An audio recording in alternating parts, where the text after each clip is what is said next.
listening to a live episode of Surviving the Survivor. We bring you the best guests in all of true crime. Don't forget to subscribe and smash that like button. Here's your host, Emmy Award-winning broadcaster, Joel Waldman. What's up, STS Nation? Welcome to this early live episode of Surviving the Survivor, the podcast that promises to bring you the very best guests in all of true crime. Day 23, it was, of the Karen Read trial, day 23 of testimony, and I am out of breath between the torrential rains in South Florida and this crazy trial. Just trying to get control of things here. For those who are new to this, and very few of you are, by the way, the trial is just finishing up, or will be finishing up momentarily. Judge Beverly Cannoni, she knew that Peter Elican, Rob D'Amico, and Tim Jansen were here, so she said, I've got to go. I got to catch this episode of Surviving the Survivor. So she made sure that court adjourned promptly at 4 p.m. But Karen Read, of course, is on trial for second-degree murder in the death of her Boston police officer boyfriend, John O'Keefe. I always say we don't hear his name enough. He should be more front and center here, but the circus-like atmosphere of this trial has really taken center stage, and it continues to. But Karen Read, who is 43 years old, from Mansfield, Massachusetts originally, again, charged with second-degree murder for running down her police officer boyfriend, John O'Keefe. But after hearing some of this testimony, some people are shaking their head going, what really happened here? Joining us today, he's back. He was covering former President Trump's trial for ABC News, but he is famed Tallahasse Defense Attorney R, Timothy Jansen. Some people at CrimeCon said, I thought you were saying our, like our Timothy, but it is R as in the letter R, and it's also our, O-U-R, Timothy Jansen. He is a partner in the firm that bears his name, Jansen Davis. He also spent 5 years as a federal prosecutor.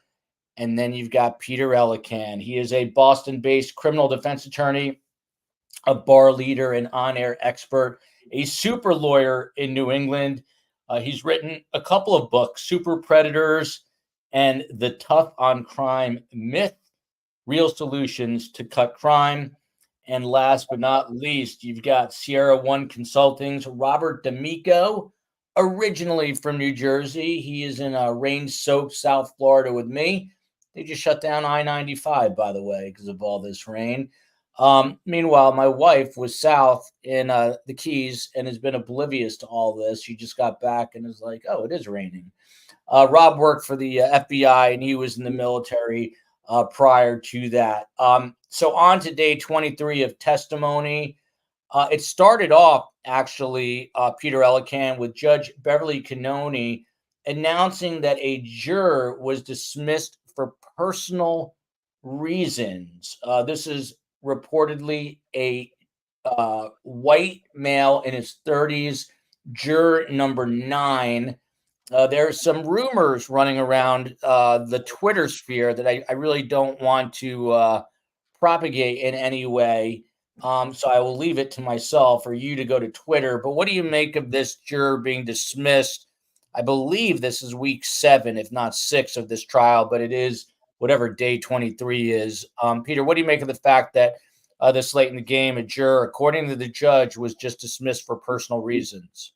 I actually don't make anything of that. They certainly have, thank goodness, they have plenty of alternate jurors. For a 12-person jury, they selected 17 people. This is not unusual. Something comes up, a child gets sick, somebody dies in the family, a person gets ill.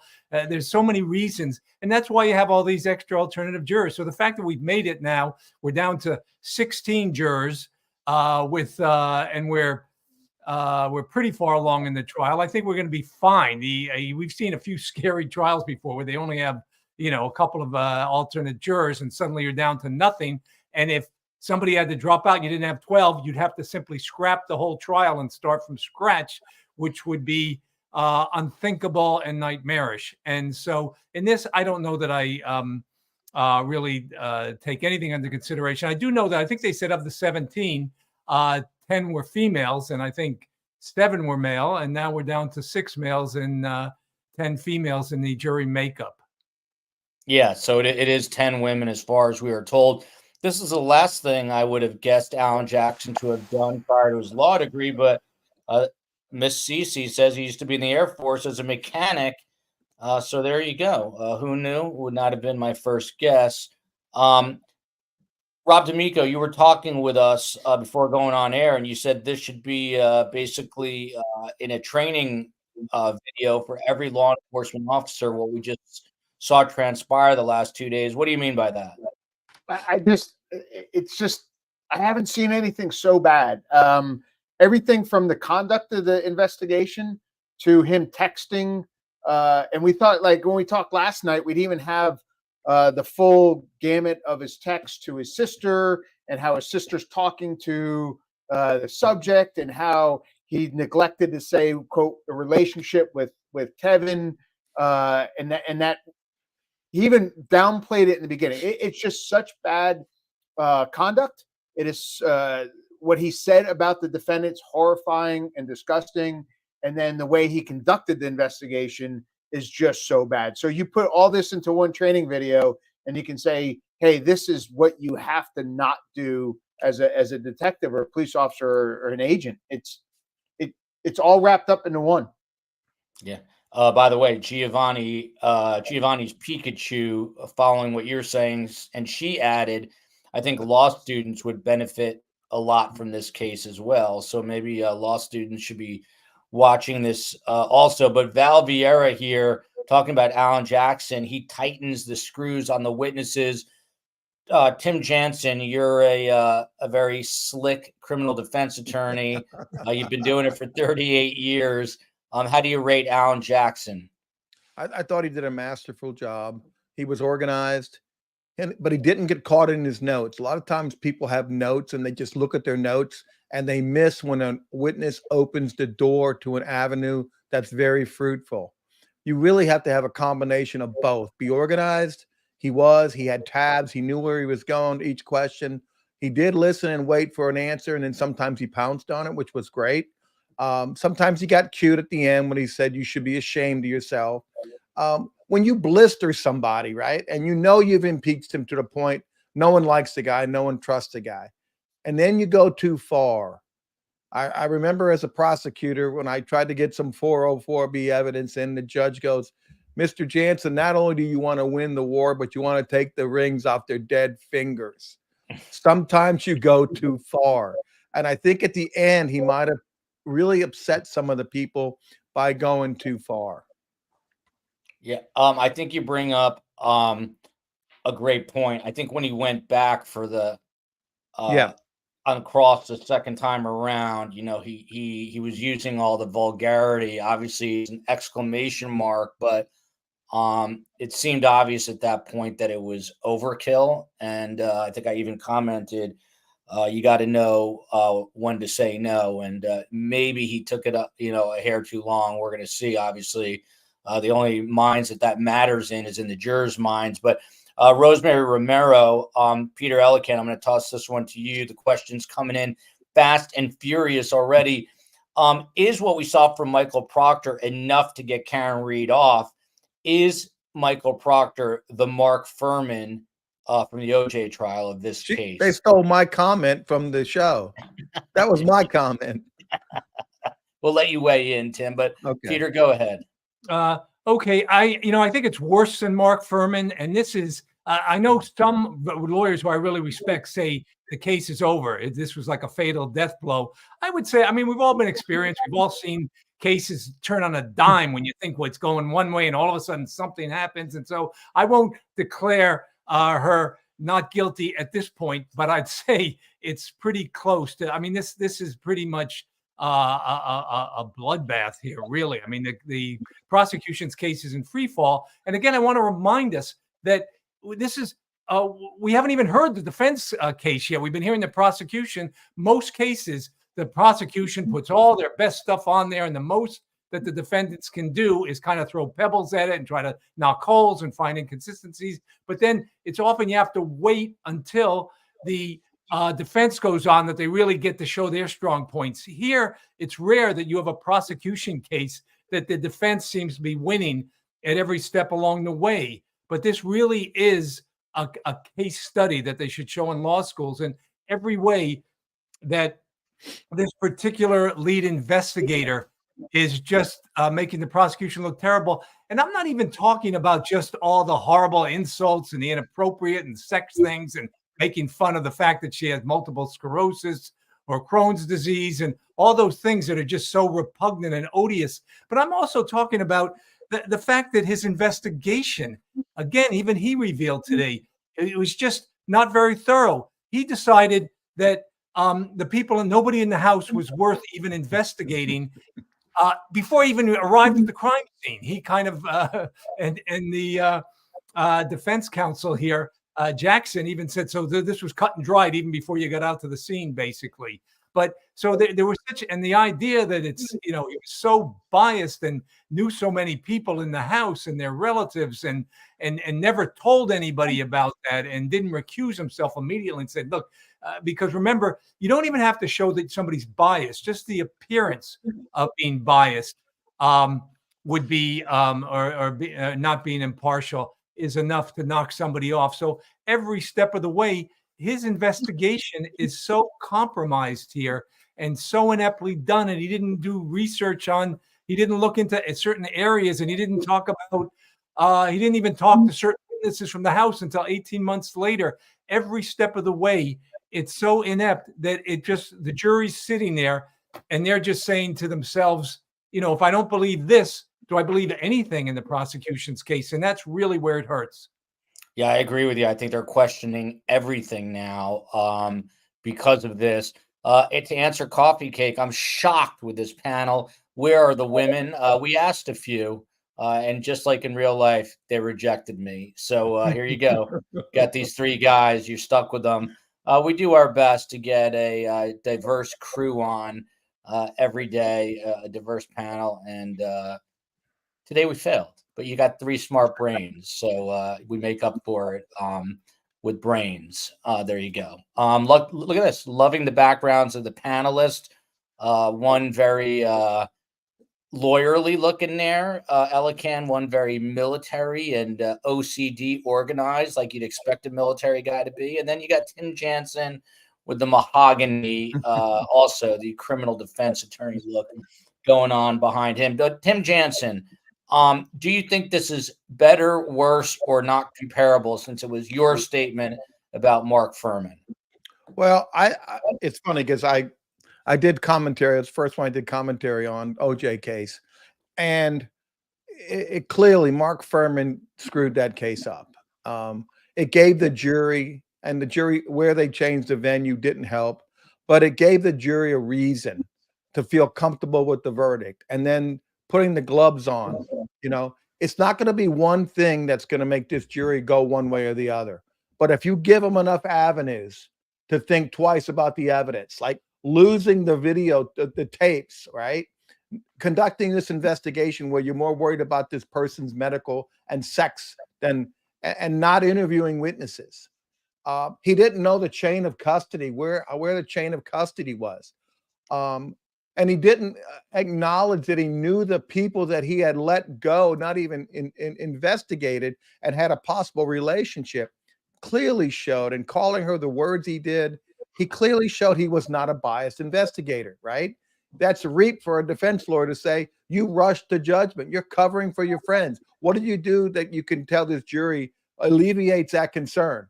He did nothing. He stuck with his desire. He stuck with his conclusion. And then he said, well, I'll just make the facts fit it.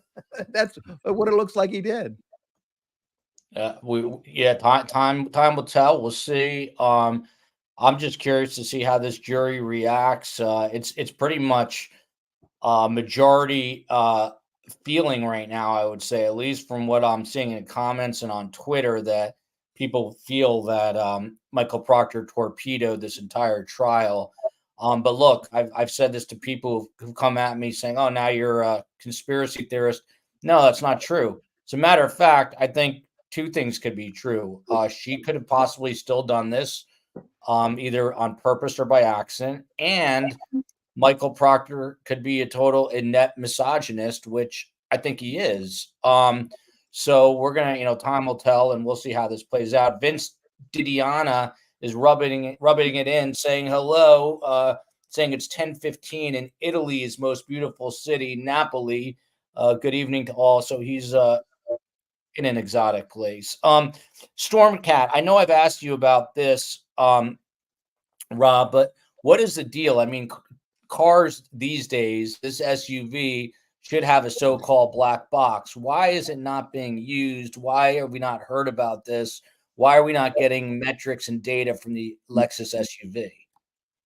I don't know if it's going to come in on the defense side, if they have it and it doesn't show anything, and it's the prosecution doesn't want to bring it in because it doesn't support what they're saying. So you may see it on the defense side. I have not seen the data from a car's black box to understand how exact it can be, because when you look at GPSs and stuff like that, depending, it's like all the information, how exact can it be? I don't know. So I don't really want to make a comment on what data that a car's black box can provide.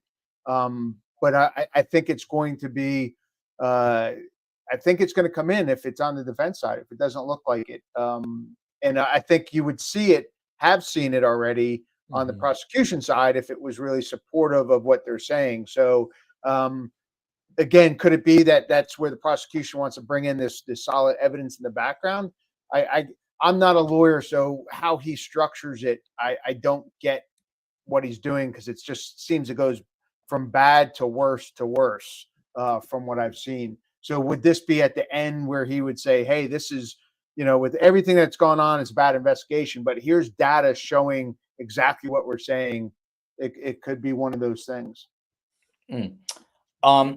Peter Elican, greetings now from the Netherlands, lest you think we are not a global show. By the way, please, as they say in YouTube world, smash that like button. Also, if you like the content, please do subscribe. It certainly helps us.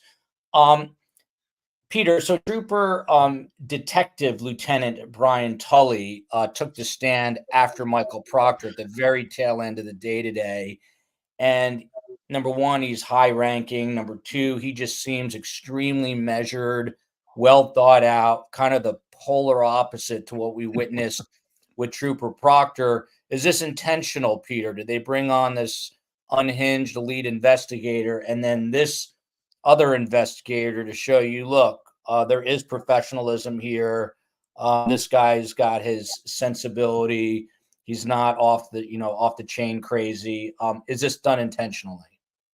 I'm not sure. They seem to be throwing everybody but the kitchen sink. I think I just mixed some metaphors, but into the, I mean, so far they've had, I think, around 60 witnesses. Some of them we couldn't quite understand why they were there or the point of them. They just kind of, it's like they keep throwing things up on the wall and see if anything sticks. So I don't know if they had planned on bringing him in as kind of a supervisor type and just to kind of lay out their protocol. So I just kind of can't get into the mind of the prosecution here of Adam Lally. I know most of us observers, and I hate to second guess any prosecutor when they're laying out their case, because most of us think that it's kind of scattershot. They're the idea of putting on any case, the lawyer, whether it's defense counsel or prosecutor, you're kind of telling a story. It's kind of a narrative thing, and you're trying to get people to kind of lay out what's going on. And in this case, we just think people have kind of been randomly thrown in kind of any kind of scattershot order. We haven't even heard cause of death yet. I mean, that's usually something at the very beginning. Usually your lead investigator is just about the first person instead of bringing them on towards the tail end. I don't quite, and there may be method to the madness here. This may be unusual, but there may be some, I hate to second guess somebody, but there may be some thinking. I just don't see it at this point, the order that they're bringing people on here. Yeah, by the way, I'm just getting alerts on my cell phone about more massive storms coming through and flash flooding. So if I disappear, it's my Wi-Fi. Hopefully I'm not floating away, but the screen goes dark. You'll know why, and these guys can just talk to themselves. But just giving you a fair warning because I got a little flicker on the computer here. Some people were asking about criminal defense attorney Mark Betterow, who has made a name for himself with this case. He's actually going to be doing our live coverage and analysis on Monday during the trial. He'll be on next week, but he'll be doing the actual what Tim was doing today. He'll be doing that on Monday, and hopefully we'll get Tim back in. And I think Peter's coming on Friday to do some live coverage and analysis as we go into the final stretch. And maybe we'll get D'Amico in as well, even though he doesn't have that JD after his name, but he's got enough experience in the courtroom where we can do it. Tim, you're kind of relatively new to the case because you were, I know, embroiled in all the Donald Trump stuff. But have you, from what you're hearing, kind of jumping into this, is it absolute chaos for you trying to make heads or tails of it? Well, when you don't know a cause of death, how do you do an opening statement when you don't have a cause of death? How are you going to try to get a murder case when you opening, you can't tell the jury how the victim died? That seems crazy.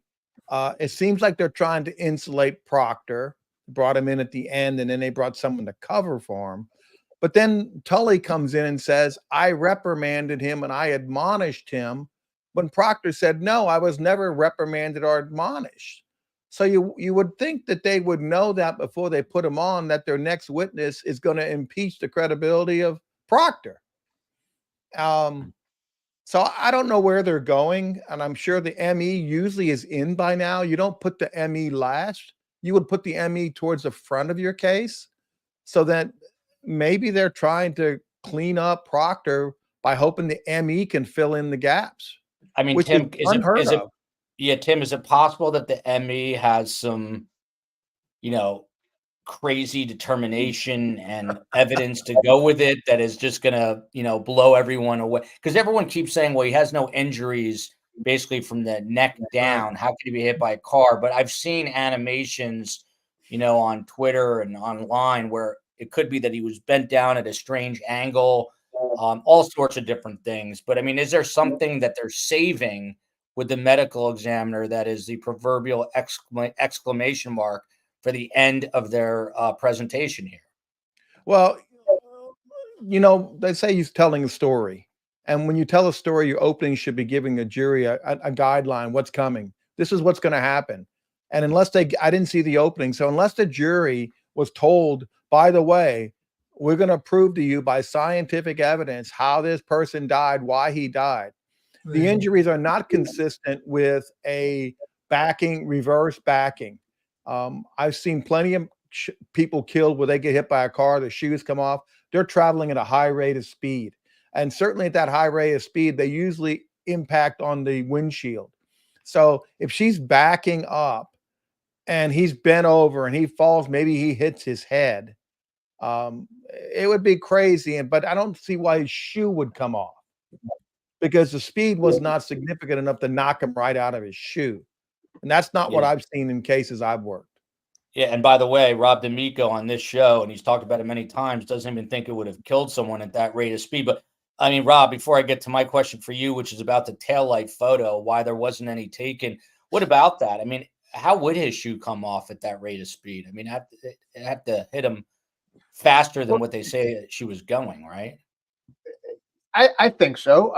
Unless like his shoe was like it was untied and he slipped. Like, I still think the only way a car going 24 would be cause death would he got hit and then hit his head on the cement behind him so hard, and then he's in the cold and you start having those injuries, further do a bunch of damage on that. So I don't think the car itself, the impact with the car is enough to kill him. I think maybe a fall back. And then how did he get to where he was? Did he try to crawl there? Was his shoe loose and it on the crawl? Again, that as they say, that story needs to be told, because I don't think anyone can see what they're saying now. So the prosecution has to tell this story, how this car going backwards 24 miles an hour is not as easy as people think. And to do it in a snowstorm and then hit a person, I think is even harder. We do all kinds of backing drills, and 25 miles an hour backing is significant. I've done 70, and it was crazy. But again, 25, go in a big parking lot and back up at 25 and see how fast that is to do that in that span in a snowstorm, and then to hit somebody. I don't see it. So they're not painting that picture for someone to even believe. Rob, what's it like to go in reverse at 70 miles an hour? Is that in training or real life? Yeah, it was training. I have a tendency. The instructor it's purposely backup drill, and we were supposed to go 40, but I kept pushing it, and he kept telling me to slow down. But I'm a pretty good backer. I had the record at the FBI Academy for a little bit. And I got up to 70. He's like, all right, that's it. And I called it at that point. Woo. That's going fast in reverse. John D here's the obvious question. It doesn't seem like any investigator, good, bad, or indifferent, bothered to take a picture of this taillight. Rob, it seems like the most obvious thing that should have been done. What is it? What do you attribute this to? I don't like. Anytime like people get in a car accident on the side of the road and and they're all taking pictures of it to prove it. Like that's a layman gets in a car accident. The first thing they do is start taking pictures of everything so to document it. And here's a cop with another cop killed, and he doesn't think to take any pictures of what they think happened, because he said he knew within 16 hours what happened. So you would think a picture of, oh, look at this. This is where she hit him. I take a picture of it. I can't explain it. And if you look at, I was putting his cross-examination into buckets, and I think that's what Jackson did. He went to the first part was the horrendous things he said about her, and I thought that was bad. But then he kept going on and on. But then he got into, and I think it's more significant to show that the case was bad, not just him a bad person. He started just tearing apart his investigation. Like the other two gentlemen said, like there was a phone call between a witness and somebody that he didn't even know about, didn't even know to ask. And Jackson is just crushing his ability to conduct an interview, which I think is more significant than him being a horrible person and saying the things he did. But at the conclusion, when he went through everything he said about her, I think that was pretty. I don't think it was over the top. I think maybe the comment about at the truly the end, the jury might have thought, okay, that was enough. But he went through everything he said about her just before he stopped.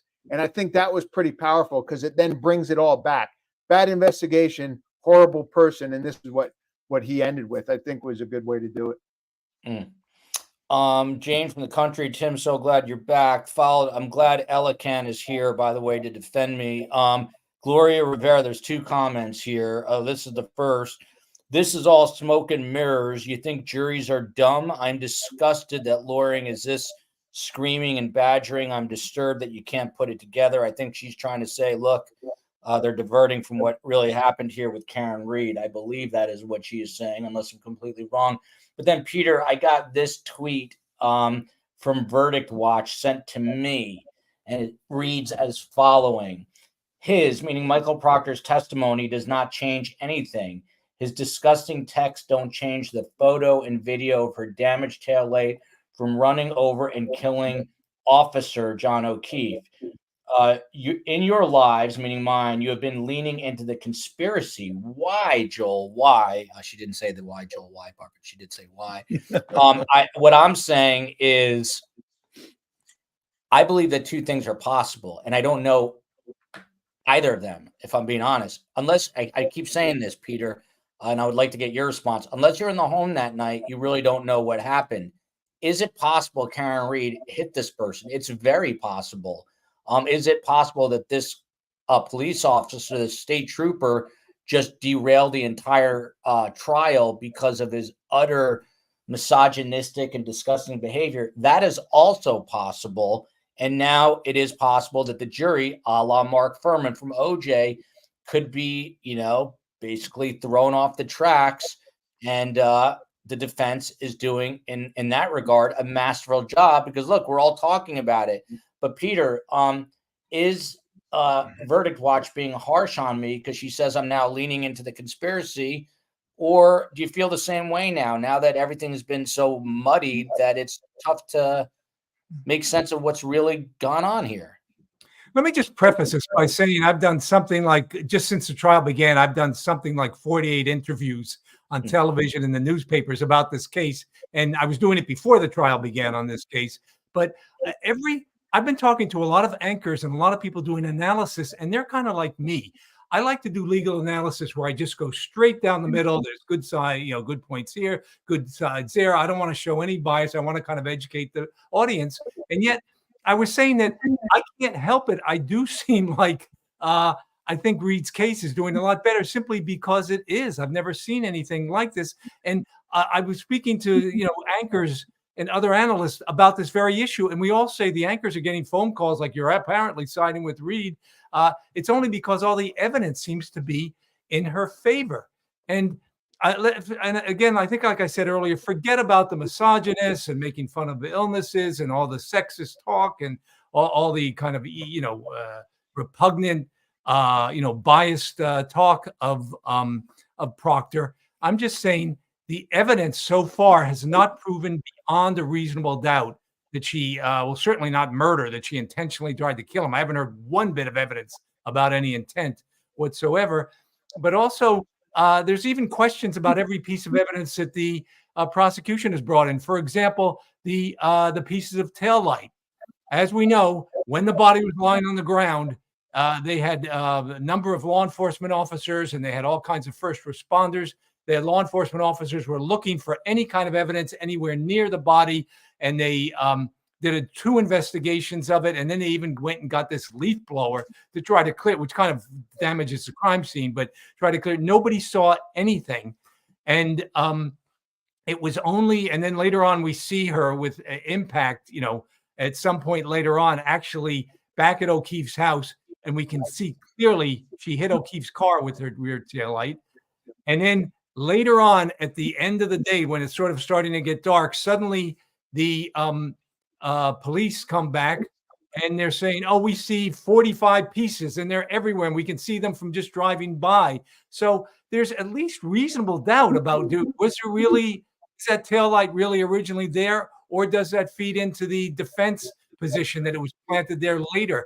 I haven't seen anything conclusive. I was hoping with this trial happened, we'd kind of get, maybe perhaps a arrival at the truth. But right now, it's so confusing as to where the pieces of the tail light came from that, remember, if a jury walks away saying, I don't really know, I could, one side could be right, the other side could be right. Well, that's not proof beyond a reasonable doubt.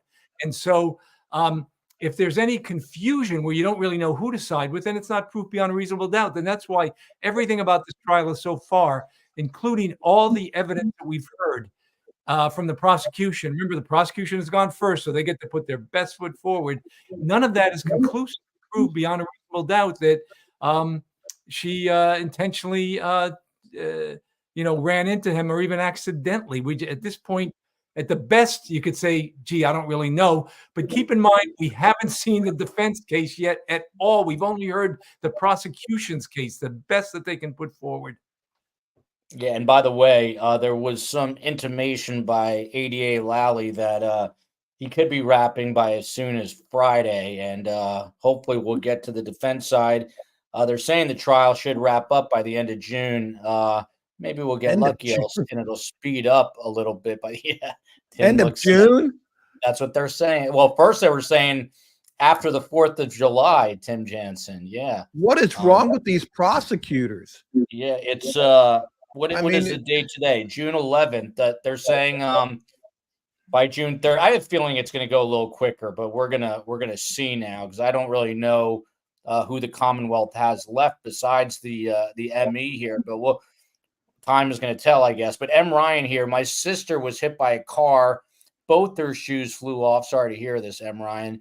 They found one of them 2 days later in a tree. So that just goes, I guess, to show you. I'm going to go in reverse here, back to Rob D'Amico. He's not the attorney. Why such a biased panel, Rob D'Amico? The evidence has not changed. He doesn't like Karen. No cop likes cop killers. You're a former FBI agent. Do you agree with this statement? Well, one, I think the panel, I didn't start on this side. Like when I first heard it, I'm like, that's crazy. I'm like, oh, come on. And then I started hearing more and more, and I'm like, wow, like, and at first I thought he was throwing out this crazy thing just to say, hey, the case is bad. But then I saw the witnesses lying. And again, I don't know why they're lying. I know there's some lies going on that side. I can't figure out exactly what they're lying about, why they're lying. It's one part to catch them in it, but the investigation's so bad. So I don't know if the panel's biased. I think we all kind of look at it. We've seen enough cases that we start looking at like, wow, this really is odd, because I'm not a conspiracy guy at all. The government never can, get enough people to do some of the things that they say they do. And I'm not saying that there's a huge conspiracy. I'm saying that investigation. Oh, that's the storm I was telling you about. There you go. There. Magically gone. Better Rob than me. No He got offense. struck down. We're dropping like flies here. Which one is next? This is like a giant game of and then there were none. Yeah, you're hopefully you're. Oh, you may be doing a soliloquy all by yourself for the next hour. Oh, hold on. Rob, you're back. The storm got you. You're back, Rob. It was me being Italian talking with my hands. I didn't realize the keyboard was under my notepad. Go ahead. It's actually perfect timing if you remember what you were saying. Yeah, I don't think the panel started out biased. We're all professional enough to really kind of keep our eyes open. I didn't have hey, I'm in love with this idea, whatever. And I started looking at it. So I'm not biased. I'm not a conspiracy guy at all. I've never seen the government being able to carry on good conspiracies. I think the investigation is so bad that at this point, there's no way I could convict her based on what's come out. And I think it's just getting to be such an uphill battle. I talk about it like there's so much on the defensive side. And again, their case hasn't even been put out yet, that I don't know if they're going to be able to overcome that with some, how they close their side of it in the closing arguments, if they can overcome this. And when you look at this lead investigator, as we said, the statements he made are so bad and so disgusting, but the way he did the actual investigation is even worse. It is 10 times as bad, I think, to the jurors, because you can have a guy do a great investigation and be an absolute a-hole, but he still did a good job, and that would come across. I think this is the worst of both. He's a horrible person, and he's a really bad investigator. Yeah, I think you're right about that. Groovy Cheryl here. If she hit him, he would have had to have been sitting down, tying his shoes and holding a cocktail glass. That's one scenario. Not likely, but certainly if he was sitting, she didn't see him in the rear view. Miss Cece, who's in the chat frequently, and we appreciate it. Right now, I don't know what happened. Very honest here. Leaning towards KR hit him while drunk and didn't know it, but not enough for beyond a reasonable doubt, which is what Peter was just saying. Haven't seen all the evidence yet, though. This is almost too rational and too logical for me to even read, but I just did. Holly Mack, this is another thing that comes up all the time in this case. Where is the 3 liters of blood? This person has to be Canadian or English because of the spelling on liter. 3 liters of blood that the ME said he lost.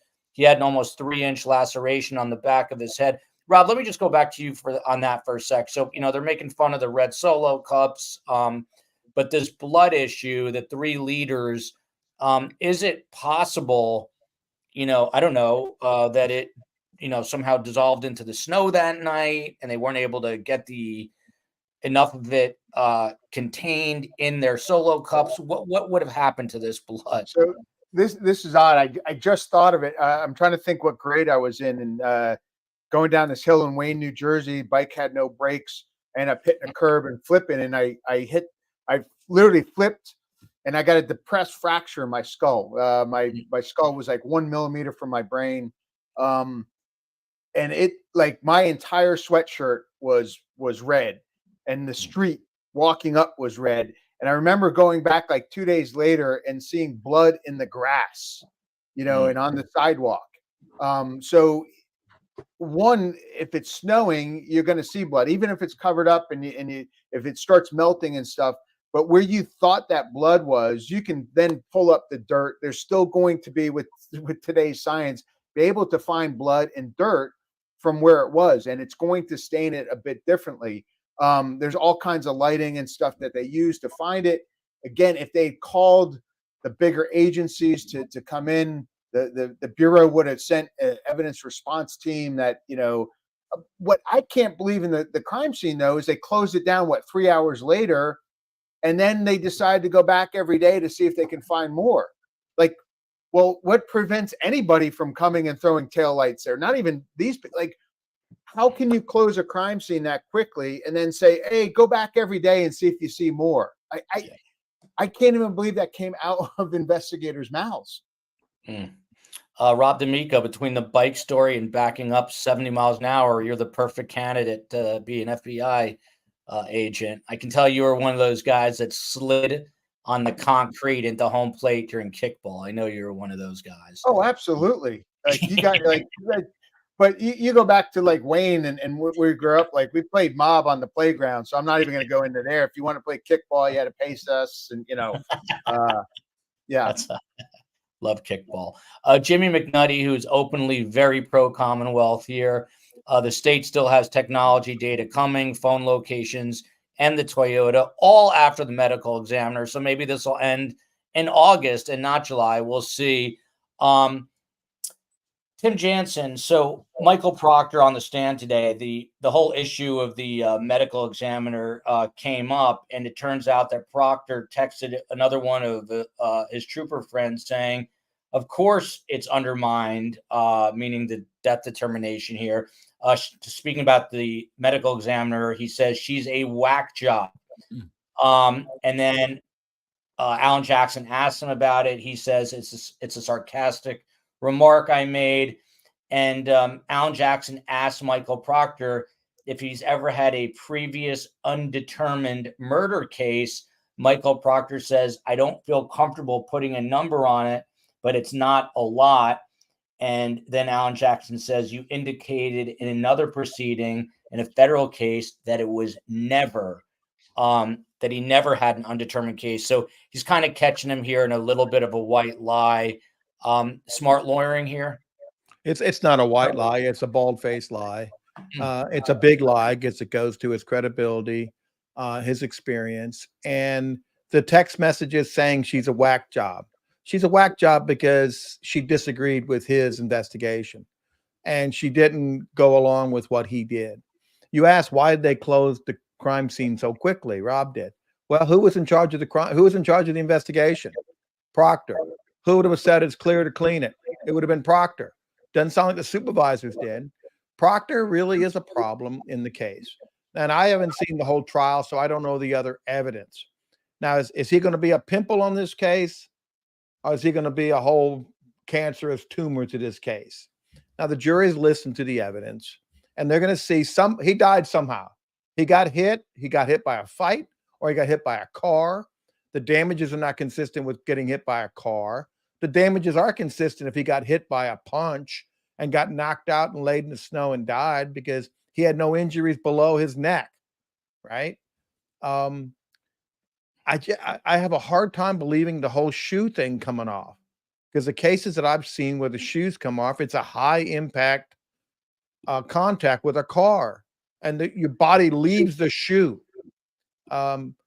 Going backwards that quickly, I know Rob did it, but 70, you try to back up and you try to go 15, 20 miles an hour backwards, and you're not going to have control. And if it's snow, you definitely aren't going to go that fast unless she gunned it for some reason. But I haven't heard a motive why she wanted to kill him. They said they had an argument, but that's not enough to kill him.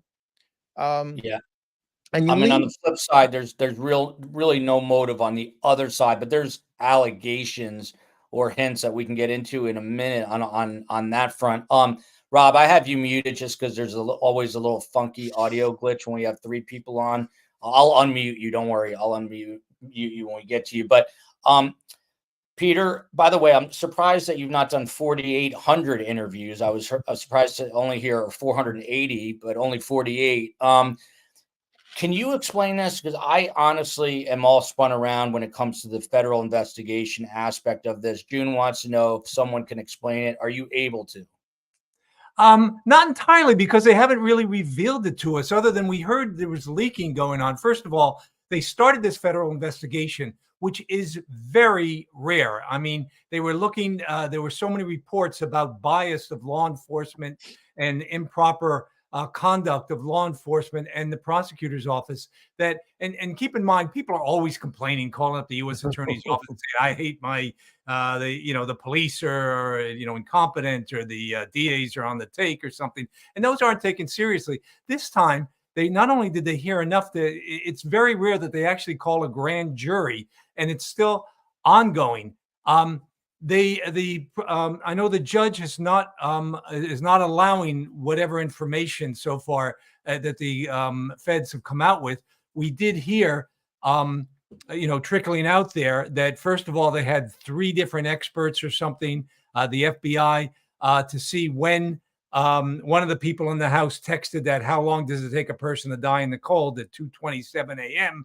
And as we know, that would absolutely nail the fact that it was done by somebody in the house. However, the prosecution has said, no, something wrong with the timestamp. She actually did that later after the body was found. Anyway, these experts from the FBI have said that, nailed it. No, that's absolutely 2:27 at night. I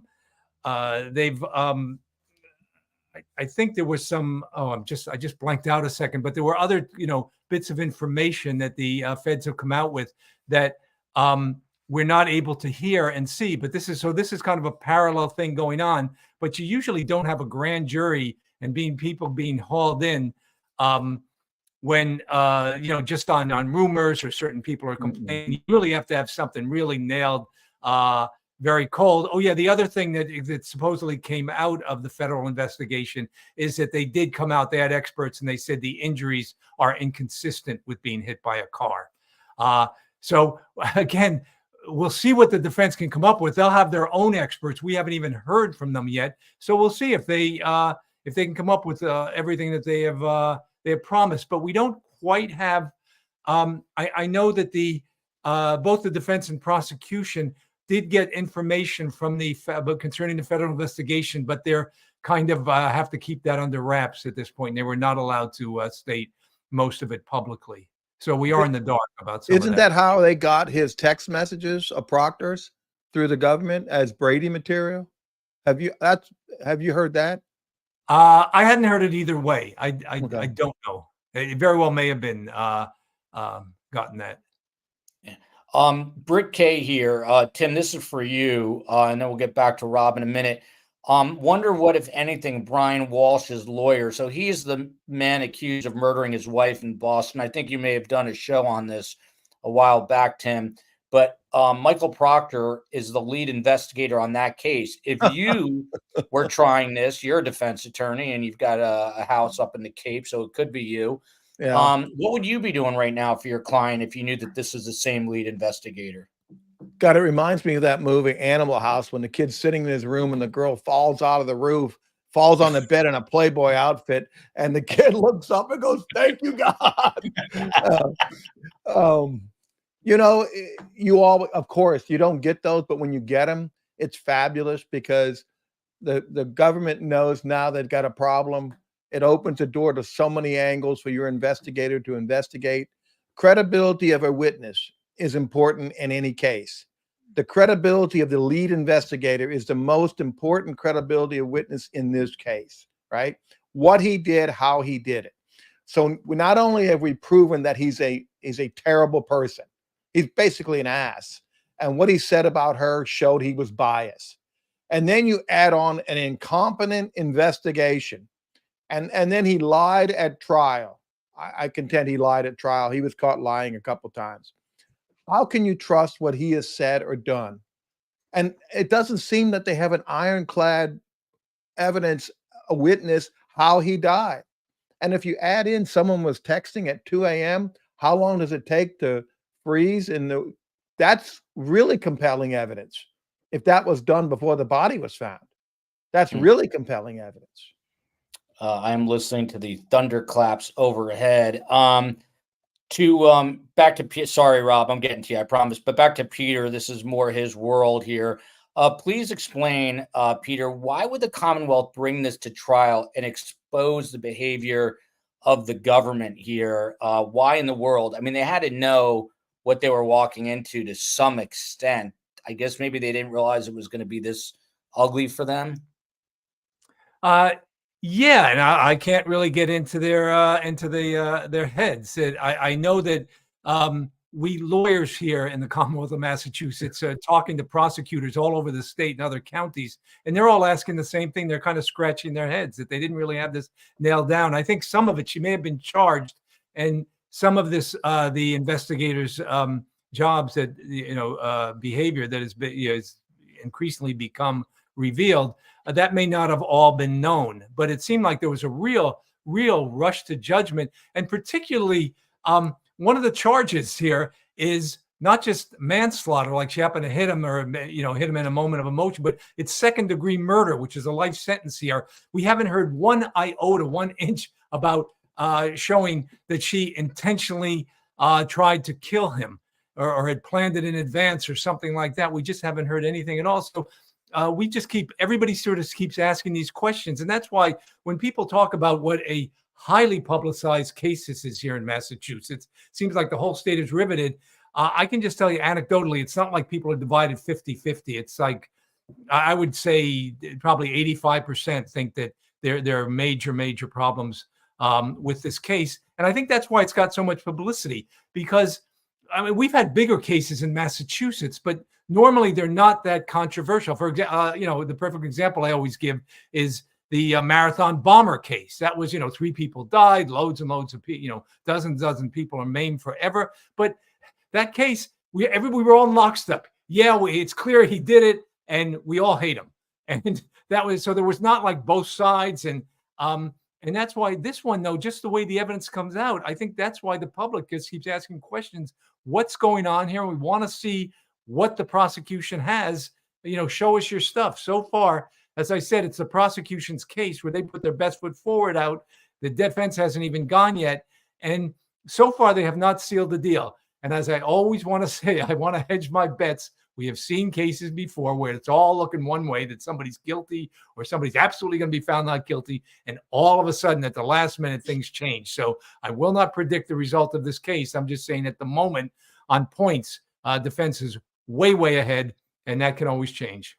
By the way, Peter mentioned the Boston Marathon bombing, which just made a flurry of thoughts go off in my head. I covered that, but then I heard on the news today, I covered Sandy Hook Elementary. I was up in Connecticut when that happened, and those young kids that survived just graduated high school this week. So just want to put it out there. I'm thinking of those families. Obviously, many of those kids, I forget the exact total. I think it was 26, including teachers that were killed that day. I think it was 20 students, if I'm correct. They will never graduate. It is hard to believe. When I got up there, it was, of all the school shootings and mass shootings I've covered, to me, that was the most horrendous because of the age of the kids, not to depress everyone right now.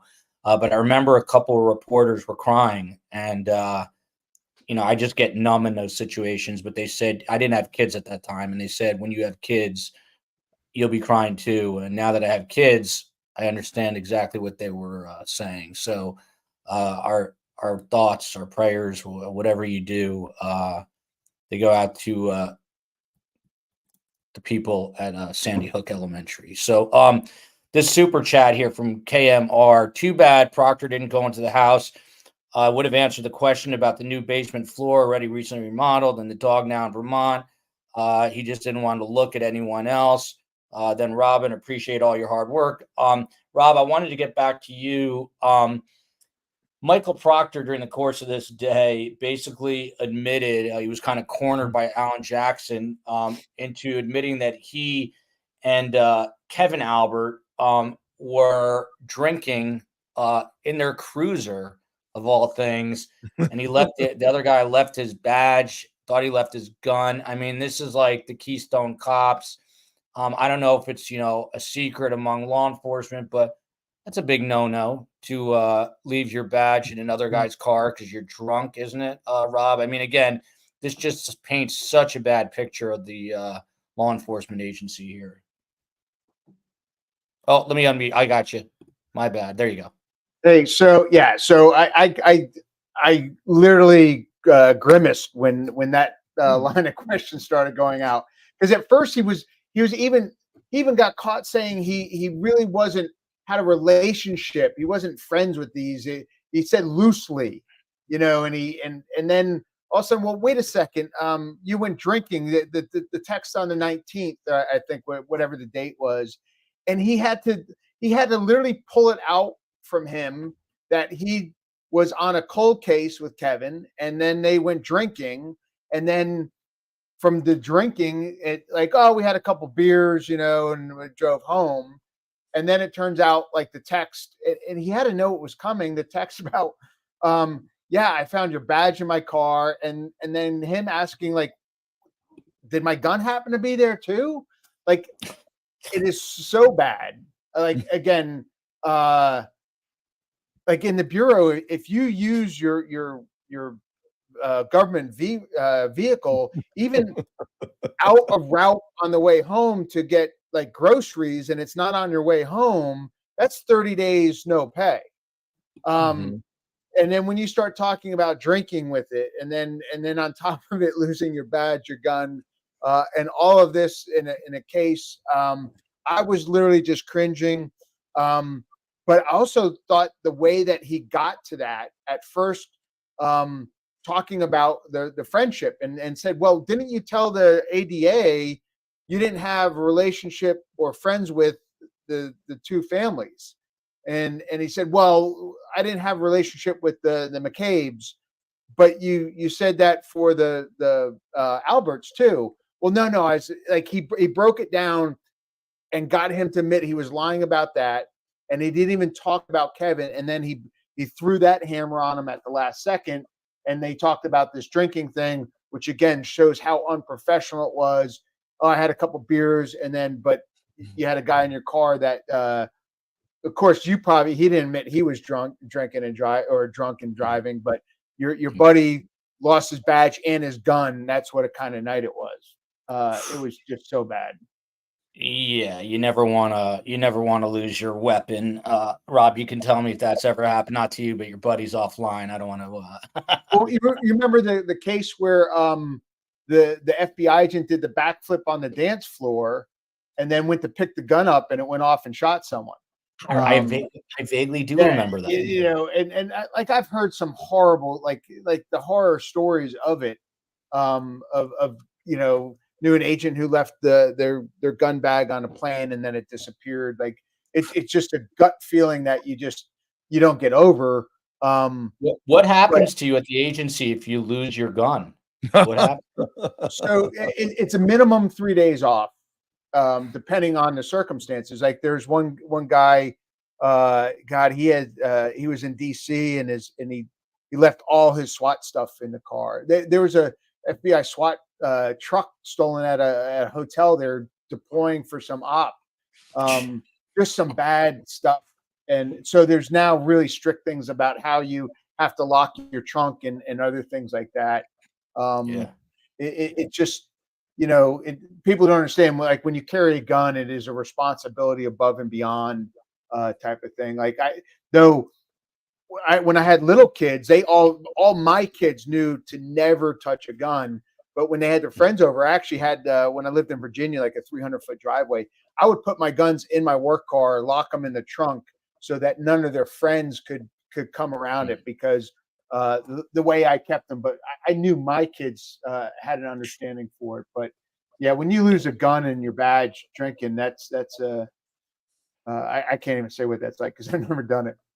Yeah, in the Israeli army, I think it's punishable by up to 7 years in prison. And those guys, because my niece's husbands, they literally lock them to their bodies or to their beds when they go to sleep, right underneath them at night. They do not. we're getting. I have one other story about like the chain of. I forget who brought it up. The chain of custody that he didn't even know a chain of custody, and that it wasn't like that serious. We go back to the pirate thing when I arrested a pirate in Somalia that he had a piece of Samsonite luggage as evidence, and we had to fly out on a blacked out airplane in the middle of a dirt runway. We flew back to Djibouti. A Marine platoon picked us up in an Osprey. We get on a Navy ship to keep them overnight, and I'm dragging this Samsonite around, and the captain of the ship is like, "Hey, you can just throw that over there." I'm like, "I can't. This is this is evidence. It's not luggage.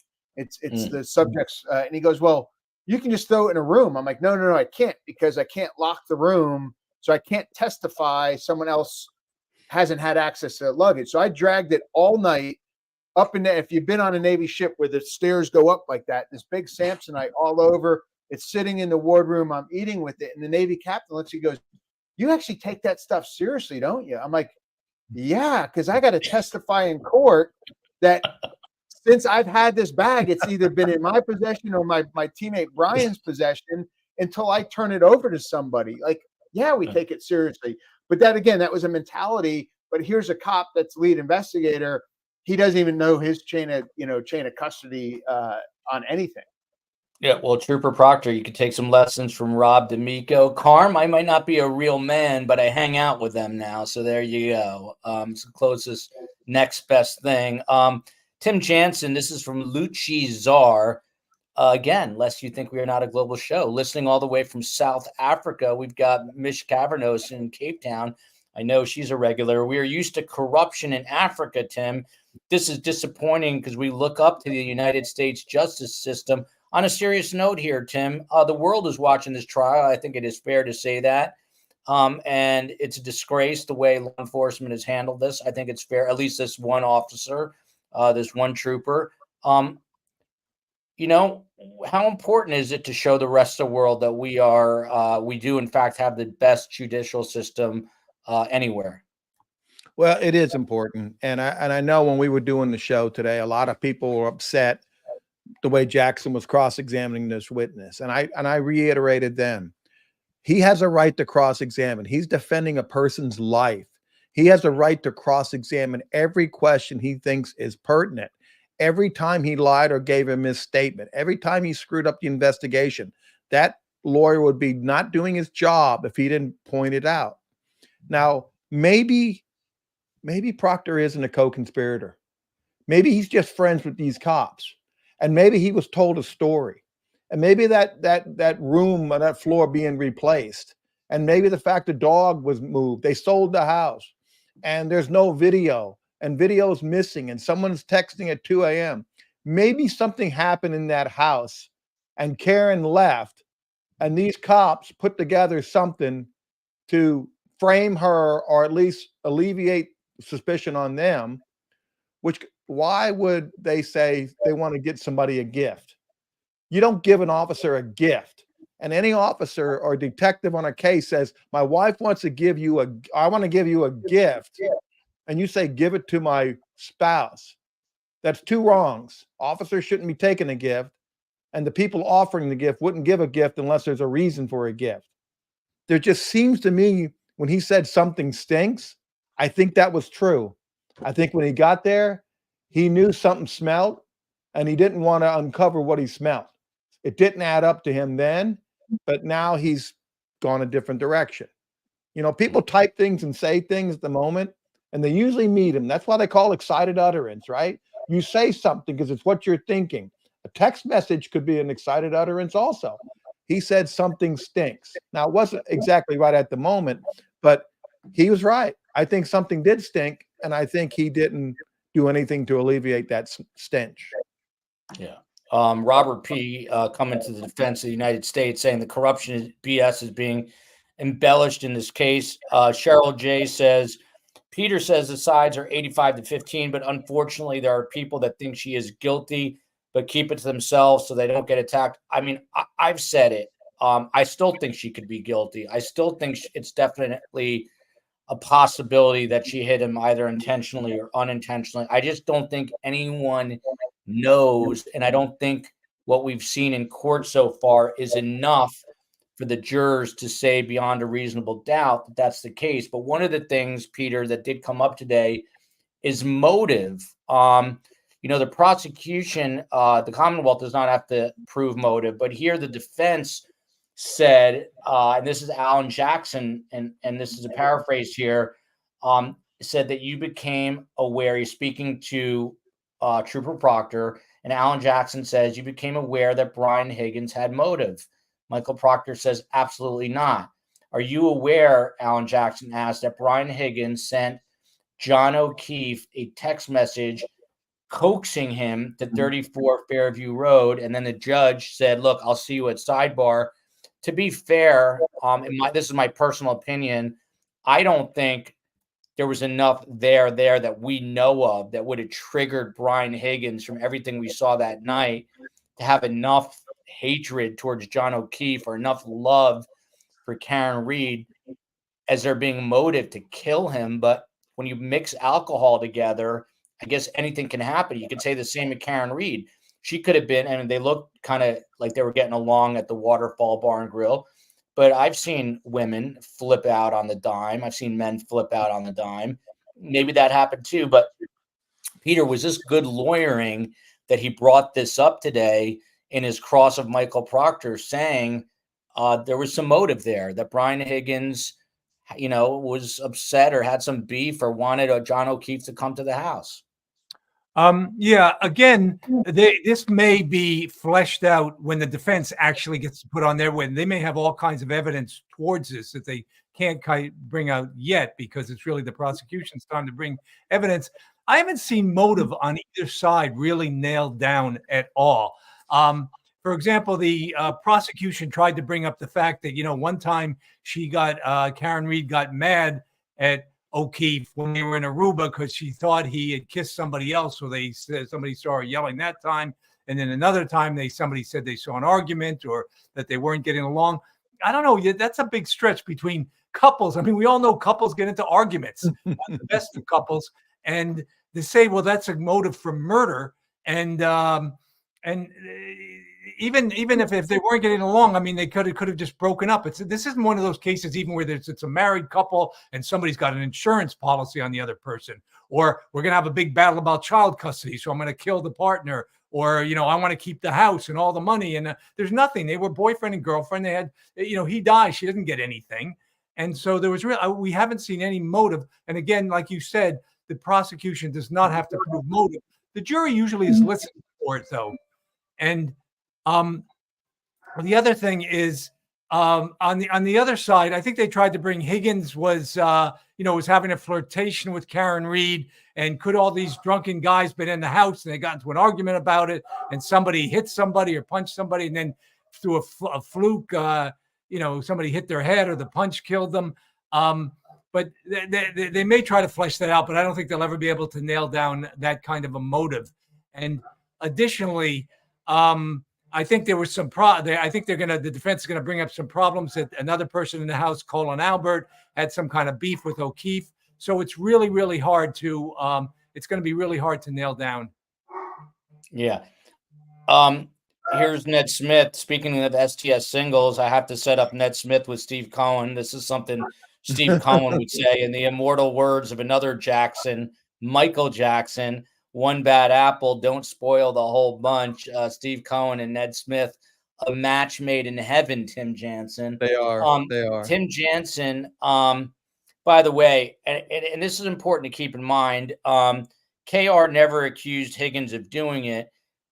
We've heard multiple witnesses say with their own ears that they heard Karen Reed say multiple times, I hit him. I know the wave of hate's going to come my way because, it's the inflection. Was she asking a question? Was she not asking a question? But those words did come out of her mouth in some shape, way, or form. But Tim Jansen, here comes the hate mail. Alan Jackson ended his cross of Michael Proctor with something you're not supposed to do. He said, "Shame on you, sir." And then Judge Beverly Cannoni jumps in and yells at him, saying, not really yelling, chides him, saying, lawyers should only ask questions. Was that a cheap shot right there? It was a cheap shot. Yeah. If he'd have done that in front of a federal judge here, he'd have been fined or held in contempt. It clearly was not a question. It was clearly commentary, and it was the guy's too professional to do that, right? This is not a first-year lawyer up there that doesn't have experience. He's a well-experienced lawyer. He knows what he should and shouldn't do. He purposely did it to inflame the jury and to give his opinion, right? That's what he's doing. He's giving his opinion on this witness, and that's improper. There you go. But I guess I think tempers are real. I think there's real blood, like to use the UFC metaphor, there's real bad blood here. Obviously, Proctor called out David Yannetti. By the way, during that cross, someone was pointing out that David Yannetti was his body language was protecting Karen Reed. I thought that was really interesting. Joe Jackalone, who has a podcast, True Crime with the Sarge, which you should check out on the YouTube. He said, Rob D'Amico, this is a tweet from him. This trial has officially turned into a trial against both the Canton PD and the Massachusetts State Police. Does he make a point? Is it now a trial with them as a defendants? Oh, and I have you muted. Here you go, Rob. Oh, there you go. Yeah, I got it. Yeah, I think it is. I think it's a lot of ugly stuff has come out. And I think at first, actually Canton, recusing themselves, but then still being involved in certain portions of it. And I think the Massachusetts State Police, their investigator is getting absolutely crushed on his investigative things. That, again, we'll put the personal stuff and what he said that shows bias and how disgusting he is, aside from how bad of an investigation he conducted. Now, was he told, hey, I forget who said it, but maybe he was told to not do a great case. Like, hey, this would happen. Don't, and is that why he did such a bad investigation? Because it is a horrible investigation. They went through so many aspects of how bad it was during the cross that from someone who's looking at it says, wow, that agency, are all the detectives this bad? And like I said, if you have a case against him, or if he was a lead investigator and you had a case before, you're now really going, wow, I wonder what happened in my case if I had gotten his personal text to flush this all out. Look at this. Holly Mack giving us the explanation on Litra. New to the channel. I love it. I mod for Brandy. Brandy Churchwell was on the show last night. Holly Mack, I hope you join us more and send our love to Brandy, who I'm going to have back on frequently to explain my spelling of leader. I'm from Cape Breton Island, Canada, there you go. I have no idea where that is. I assume it's going to be on the East Coast. Do you happen to know, Rob? Do any of you know? Yes, it is on the East Coast near Prince Edward Island and Newfoundland, and it's right sort of just north of Maine. Holly Mack, I'll take an invite, but you got to take my 3 kids and my wife. All of us come as a package. They'll absolutely love it up there, and I'll stop at Tim Jansen's sprawling estate at the Cape on the way up there. It's a farm. It's a farm. It's a farm. It's a beautiful farm. I've seen that farm. Peter, back to you on this. This is a tweet that came in. Here's a live poll chat. From testimony / evidence I've seen in court, I would vote Karen Reed is not guilty. 83%. This is you guys, STS Nation. I think we could see a hung jury, 6%. Manslaughter charges, 6%. Guilty, all counts, 3%. Poll complete with 851 votes. So that is your voice being heard. You guys could be the jury. We will see how this winds up. But thank you for that, COE. And by the way, do you believe me? It was raining here, COE. There's some moisture on the ground. So there you go. Peter Ellicam, this tweet is from Defense Diaries. My friend Bob Mata, another great podcast, Defense Diaries. Check it out. He said, Peter, aside from the horrendous things Michael Proctor said about Karen Reed, which I don't think Alan Jackson needs to belabor, the real power of this cross is that the jury is hearing that there was no investigation of any substance into the people in 34 Fairview on the night in question because of the existing relationships and the fact that Brian Albert is a cop. The cross is every defense attorney's dream when they have a cop on the stand. Something stinks in Canton. Was that the real, as he says, was that the real power of the cross? Is that they were able to show that there was, in his opinion, not a legitimate investigation that took place? Absolutely. As a matter of fact, I almost feel funny commenting on this because I think I'm going to repeat exactly what he says word for word. I thought it was so well put. It is true that, like I keep saying, forget about the misogyny and this, that he's a terrible person, and the sexism and making fun of handicapped, people with diseases and all the vicious, vile, nasty things he said. Let's acknowledge he may be a terrible person, but it really was what's come to me. The main thing is it's really come out that the investigation was so haphazard, so poorly done that they just haven't proved their case at all. If you have a crime scene, I keep going back to that house where a body is found right outside of it on the lawn. Normally you go into the house and check. And the fact that that was never done, you can't even say, well, so how do we know? And every step of the way, it just seems like, as we said, things weren't pursued. He was interviewing people, 18 months afterwards. He had all these, relationships with people who would be suspects. He had this rush to judgment. And then we bring in a lot of the other evidence too, that all the people in the house, almost every single person either deleted their phones or threw out their phones afterwards. You have the dog that's suspected of biting, of attacking his arm. That dog they got rid of real quick. They covered over with linoleum in the house and they sold it. There's just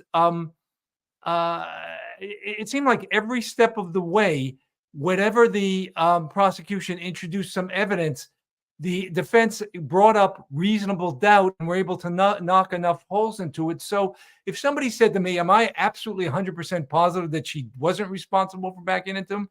No, I wasn't. We don't have any eyewitnesses on this case. We don't even have cause of death now. We got nothing. But I keep saying, but is there enough to put somebody in prison, and to find somebody guilty based on evidence that has so many holes in it, is so questionable, was so shoddily done, that at this moment, I don't see her getting convicted. I'm not saying I guarantee she's innocent. I'm just saying if she's guilty, I haven't seen that yet either. So it's that baseball expression, tie goes to the runner. If the jury is just, I don't know, I wasn't there, who knows, then you don't get convicted. Yeah, and I'm kind of with you at this point with the tie goes to the runner. I'll be honest, I'm so spun around with this, with the tail light, with all the video inversions, the missing video. I just don't know what to make of it all. But it's like you said, every time you take a turn, there's some kind of counter turn that just throws you for a loop. Brian Miller here to Rob. How did Michael Proctor's text messages become relevant in a trial? You're former law enforcement, Rob. When you were working, I mean, obviously cell phones were used, but I mean, were you always conscious of this? Were you always thinking, wow, anything I do could be subpoenaed, even my private messages? Absolutely. That they talk about, like, if you're going to talk about the case on your private phone, it can be subpoenaed. So it's not, I guess I can't explain him thinking that he could just do all that. And it's not just, again, the disgusting things that he said, but he's also has in there, like he's texting his sister who's friends with one of the witnesses, and there seems to be a communication between those two and what he's telling his sister about the case. So he actually brought up a question saying, were you using your sister as a conduit to one of the witnesses? He said, oh, no, not at all. But that question was allowed to put that in the jury's minds. And then he tried to say that he never said anything that wasn't newsworthy. And then he pointed out, like, well, you told her this. That's not really newsworthy. Well, yeah, I was telling her about the investigation. And he said, well, that's just the text. Well, you talk to her 5-6 times a day. what were you talking about on the phone? Well, I didn't talk about anything that wasn't in the text. And it casts so much doubt on that, because I think everyone's sitting there, well, his sister's his best friend, talks to her 5-6 times a day. She, I think, had 67 texts or phone calls with one of the witnesses. And you expect them to believe that nothing is going from the lead investigator to a witness who then says, "Oh, I want to buy you a gift." And he doesn't say no. He says, "Buy it for my wife. She's the one that's been home all the time." Or, yeah, buy my wife a barbecue set. She really wants a new barbecue or new set of golf clubs that fit me. It was so bad. But if you're going to text like that on your phone, it absolutely, every law enforcement officer out there knows that can be put into the trial. 100%. Look at this. So, the COE's back. So we've got the scroll going there. If you like the show, please subscribe. Please hit, or as the kids say, smash that like button. Also, the lovely book I've written about my dear mother, who's a child Holocaust survivor. She's got a lot to say about life. It's mostly about life. We all need help with life. The book is available on survivingthesurvivor.com. Tim Jansen. Oh, by the way, this is a funny story. Ned Smith is asking, I don't mention Frederick Morris. It's not Milton. We used to be Milton's. Frederick, my grandfather was Milton, so they wouldn't let me name my dog Milton. Frederick Morris Roosevelt Brown. He's a character. This guy, I'm convinced that Mabel Rose, that's why he has the MR there, is incarnated as Fred Brown. But my kids are away. My wife is away. And I hear vicious growling last night on my bed as I'm trying to go to sleep. And turns out that this is one of the weirdest things. Mabel Rose obsessively watched TV, and she would bark at any animal. You can ask the COE this. Any animal, cartoon, real. If it was a picture of a dog on a can of soup, Mabel Rose would bark. Well, last night, for some reason, for the first time, Fred Brown saw his image in the mirror, and this young man was barking at himself the whole night. He wouldn't go to bed, and he's jumping on my chair. He was terrified of himself in the mirror. So the one night of peace that I should have had was dealing with Fred trying to deal with himself in the mirror. That's what the whole point of that story was. Anyway, Tim Jansen, the media. How did jurors go home at the end of the day and not hear about this, particularly when they're in Norfolk County, where this is all that's being spoken about? Well, right before the show, I took my dogs out and they circled and circled an armadillo in the yard. And I didn't think I was going to make the show in time because I've got 2 bruiser dogs that. I didn't know that there's armadillos in Tallahassee. I might not have come up. Are they common there? Oh, yes. And they like nice groomed lawns that they can dig and go for worms. But in a small town like this, the media in this town, it's all the news. It's all they're talking about. You know how small it is when you talk to your sister 10, 12 times a day. This community is small. They do. The law enforcement community is small. They talk to each other. Has anybody read anything or seen anything on TV? You guarantee you they have. They're going to say they're not supposed to. Indirectly, they're going to see it. They're going to say they didn't listen to it or they turned it off. But it's hard. I mean, the media is I think didn't we have something in the Boston Globe or today about this case?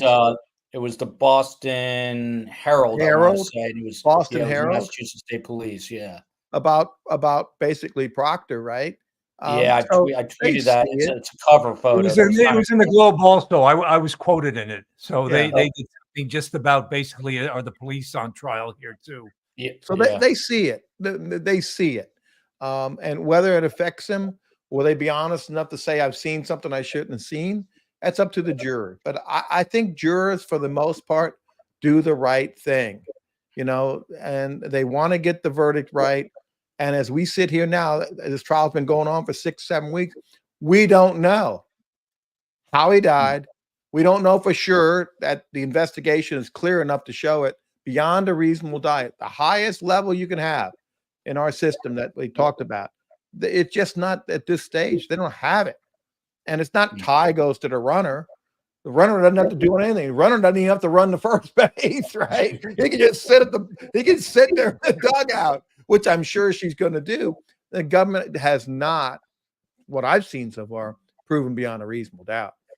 We're going to wrap up in a moment, but from bad to worse here, Rob, it came up again today, and this is in a text to his sister. Michael Proctor writes, hopefully she, I'm not going to say the word, unalives herself. He says that, and then says it was a figure of speech. My emotions got the best of me, because he said that he said Ms. Reed hit Mr. O'Keefe and left him to die. And then Alan Jackson says, but Karen Reed became a real serious problem for you. Again, the level of despicableness here, it just goes to a whole other low. I mean, let me ask you this. What would you do if you got put on a text thread like this and it got to this level of bad? Would you step in? Would you say something? Or is it tough to do? Because it is a brotherhood, you know? Yeah. So that whole thing comes in, and it's about moral character at that point.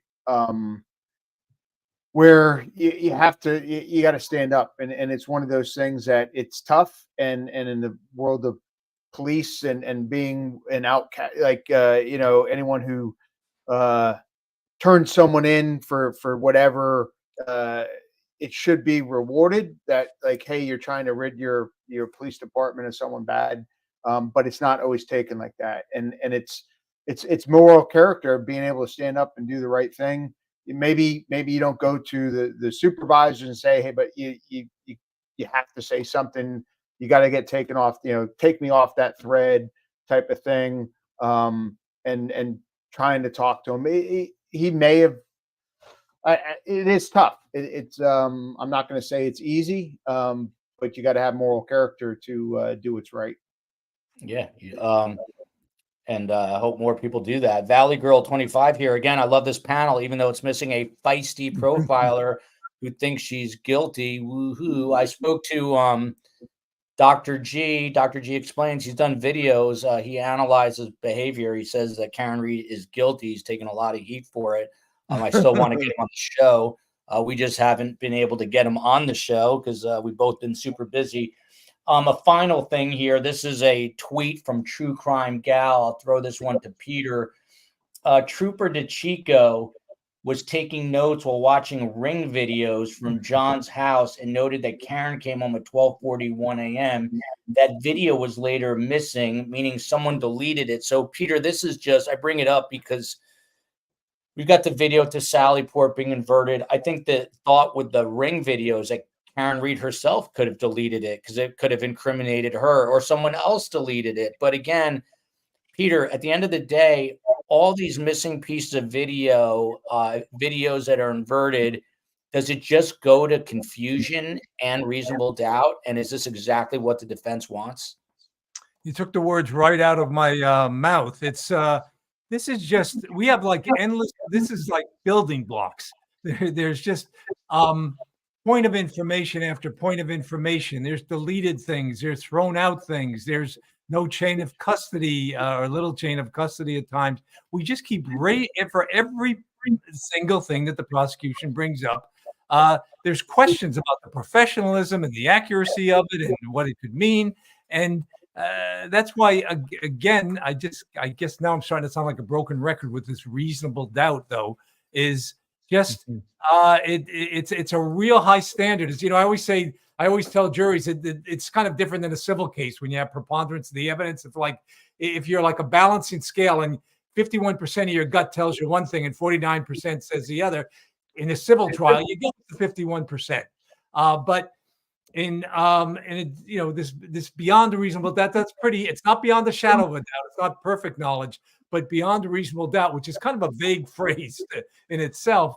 But it's a much higher standard to reach, and we're not even close to that. We're just at this point, we're just kind of lost in the soup, and there's just shades of gray, and confusion always sides with the defense.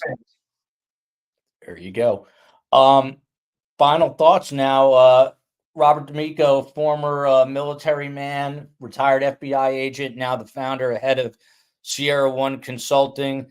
Rob, what's your gut tell you? They say end of June. I have a feeling this is going to end a little quicker than they're saying. What do you think, and what are you looking for next? I think so. I don't think we talk about like all the building blocks. I don't know if they can overcome this. I mean, again, it could be. I talk about the bottom of the ninth inning. They hit the grand slam. I just don't see it coming. I don't understand how he's telling the story. It's ad hoc, and it's not a process that I'm like, I'm getting what he's doing. But something could at the end come around that way. I think I can't imagine. They have to have the medical examiner on, and I don't believe it's going to be that strong of testimony compared to get over what we're seeing with this cross today with Proctor. He's the lead investigator. His entire investigation was just torn apart. His person was torn apart too. So it's not even that he's just bad. Like I said, he's not just a bad investigator. He's a bad person. And I don't think they're going to be able to get over that personally. But we'll see. Peter Elican, he's a super lawyer because he's super nice, and he comes on our show. And I think on Friday he's going to do the analysis. We'll sit back and watch the trial together. Peter, your final thoughts. Do you think this is going to end sooner than we all think? And what's next for you? I think there'll be more. The defense will be more, a little more swift in their presentation. It's certainly not going to be anywhere near as long as the prosecution. The prosecution, there was a great deal of complaining about the way they introduced evidence. For example, to show all. I know different lawyers were contacting me and saying, why, when he introduced like 40-something pieces of the red plastic taillight, why didn't he just like did one big pile and say, introduce that? I've heard that the things were moving slowly. And of course, any good lawyer knows that when you drag things out and then those, the jury's sitting there, desperate for the thing to keep moving, desperate to get back to their lives, they start to hate the lawyer, or they start to get really angry, and you can almost see them frustrated and resigned and please move on. And so it really works against you if you drag things out. I see it. I don't know where. Let me see. Today is June 12th. I would think defense is going to be 2 weeks. So we are going to get close to the end of June. I would hope it ends then. I know originally they projected this trial was going to be 6 to 8 weeks. Obviously, we're going way over that initial projection. But I would say once the prosecution finishes, I think that the defense would do it within a couple of weeks. But again, I'm absolutely guessing. I have no idea how it's going to go. True honesty there. Last but not least, great to have him back in the saddle. Famed Tallahassee Defense Attorney R. Timothy Jansen. That is the letter R and also the O-U-R-R. He's a criminal defense attorney, which bears his name, Jansen Davis. Also, he spent 5 years as a federal prosecutor. Tim Jansen, what do you think the ripple effect with this is going to be? Do you think that now the Massachusetts State Police is going to have to be investigated? Is there going to be real fallout from this? Is the governor going to have to step in? Well, as a former federal prosecutor, I can tell you the feds don't get in these things unless they have enough to reach a threshold that they feel like they have to look at it. Either there's been a history of unethical or civil rights violations or possible violations of law for the feds to look into it. For them to even come out and admit that there's a federal investigation means they have something. The feds just don't waste their resources on these type of investigations. I'm like the panel here. I've been in trial where I started to smell the Kool-Aid. It's what we call it. You smell a Kool-Aid, you think you got this thing won, and then the next thing you know, it all falls apart in one witness, right? And I always say when bad facts come out, just remember, we didn't build this plane, we're just flying it. And that applies to the prosecution too. They didn't build this plane. It was given to them by Proctor. and they had to make a decision. Do I put Proctor on or I do not? They had to know the problems they had. And if they wouldn't have called him, it would have been worse. Either the defense would have said they didn't call him, or the defense would have called him, and that would have just killed the case. So they're doing what they can to keep this rickety plane up in the air. And the question is it going to make a safe landing? And it's kind of early, but if I was a defense lawyer, I'd be really comfortable where I was right now with the case. Great analogy. Sentence or less, I lied. Tim Jansen, to Neely's question, does Karen take the stand? Sentence or less, Tim Jansen. No chance. Peter Elican. No, they're too ahead on points here. Why risk things? I don't think they have anything to gain by doing that. And they're getting all their information in. There's certain cases, rare cases, where you really need the person to give the alternative story on what they saw or did. And in this case, I don't see it necessary at all. I think there's virtually no way that she would be called. That was a run-on sentence, but I'll accept it, Peter. And last but not least, Rob Amico. Rob, does she take the stand? No, not at all. No chance. There you go. Another day with best guest. Love you, America. Stay dry. I'm going to row home right now. We love you, Florida. Love you, Tallahassee, Florida. Peter Elican, we love you in Boston and in Norfolk County. And justice for John O'Keefe. We'll see you tomorrow morning. Live coverage beginning at 9 a.m. See you then.